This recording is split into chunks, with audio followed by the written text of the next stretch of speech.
we did the series. It's called The Arctic Edge, and it focused specifically on what's going on in Nunavut. And what I learned was probably the whole establishment of Nunavut is best practices for how you deal with First Nations issues, with Indigenous issues in terms of how to best deal with the resources. I mean, they were so smart in the Nunavut.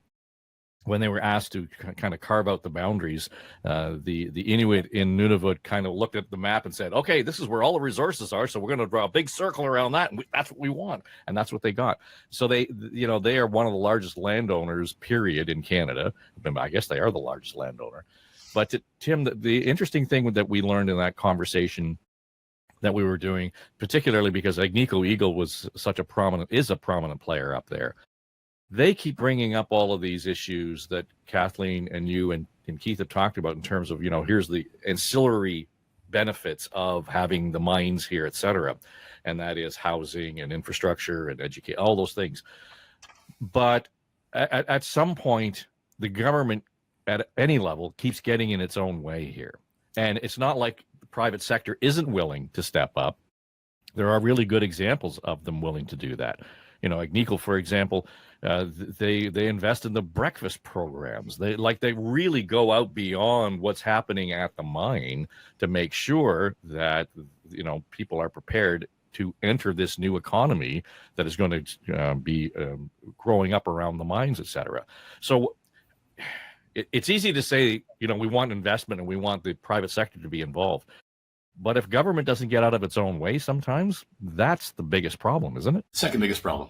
The biggest problem is if we don't do something that continues to spiral. It was eye-opening coming from the border, southern Niagara, to visit some of the remote First Nations communities when I was in office. Just the isolation, the distance, the social problems that the premier went through, and now generations of this, and a lot of betrayed trust.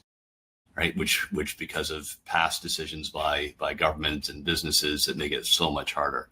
But Dave, if we don't do something, another several generations, right, will be in that cycle of poverty. You can invest all the money in there into infrastructure and homes and hospitals and education, but eventually that runs out unless you have an economy that's creating jobs and local investment. So I'm with you. Government has to come to the table in a big way. Revenue share, make sure that that's spilled into the community. Companies like Agnico Eagle and High Standards can help rebuild that trust. But holy smokes, if we don't try this and try everything, I think you're condemning those communities to generations more of abject poverty.